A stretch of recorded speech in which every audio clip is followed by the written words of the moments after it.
OBC 7% নিয়ে ongoing নিয়োগ হবে, সরকার নোটিশ দিল। তাহলে বাকি নিয়োগগুলো কি হবে? যে সমস্ত অনগোয়িং নিয়োগগুলো আছে আমি নোটিশ দেখাচ্ছি। এই নোটিশটা সরকার দিয়েছে, কোঅপারেটিভ সার্ভিস 7% নিয়ে নিয়োগ হবে। এটাও অনগোয়িং নিয়োগ, কিন্তু এটার ব্যাপারটা একদম আলাদা। কি ব্যাপার? এটাও 7%, 66 সম্প্রদায় বৈধ, এটা নোটিশ দিয়েছে। এবার এই নোটিশ দেখে অনেকে টেনশনে পড়ে গেছে। ব্যাপারটা বুঝতে হবে, এটাও অনগোয়িং নিয়োগ, কিন্তু এটা শুধু এই যে কোঅপারেটিভ সার্ভিস, এটা শুধু ফর্ম ফিল আপ হয়েছে, পরীক্ষা কিন্তু হয়নি। তো অনগোয়িংয়ের মধ্যে ভাগ আছে, কোনটা কোন পর্যায়ে আছে সেটা দেখতে হবে। 2025 SLST কোন পর্যায়ে আছে, গ্রুপ সি গ্রুপ ডি কোন পর্যায়ে আছে, প্রাইমারি কোন পর্যায়ে আছে, পুলিশ এই 2024 ফাইনাল রেজাল্ট বার হলেই নিয়োগ শুরু হয়ে যাবে, মানে জয়েনিং শুরু হয়ে যাবে, ট্রেনিং শুরু হয়ে যাবে।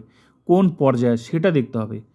তো এই যে নিয়োগটা, এটা কিন্তু কোঅপারেটিভ, এটা শুধু জাস্ট ফর্মটা ফিল আপ হয়েছে, পরীক্ষা হয়নি। কিন্তু কে পাস করেছে কে ফেল করেছে সেটা কিছুই হয়নি।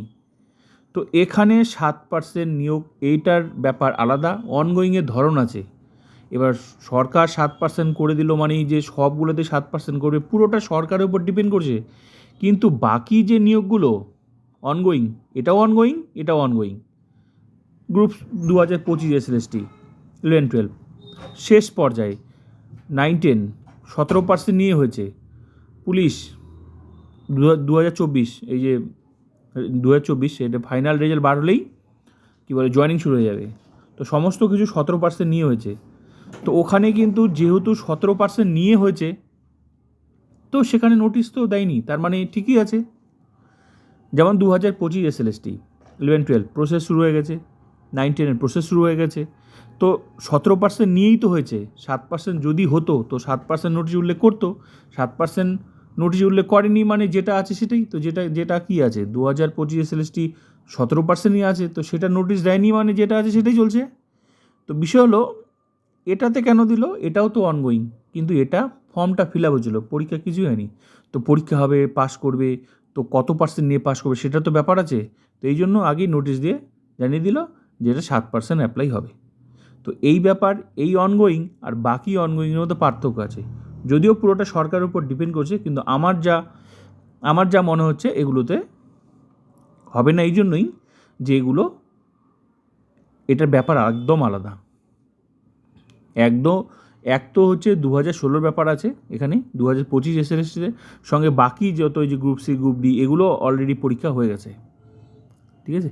আর এটাতে পরীক্ষা হয়নি, তো ব্যাপারটা বুঝতে হবে, এটা পরীক্ষা হয়নি, তাই এখানে 7% ব্যাপার নোটিশ দিয়েছে।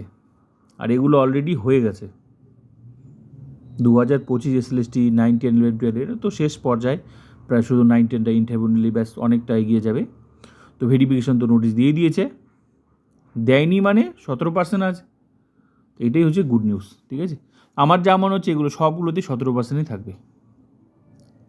নোটিশ দেয়নি এই জন্যই যে 17% নিয়েই তো চলছে।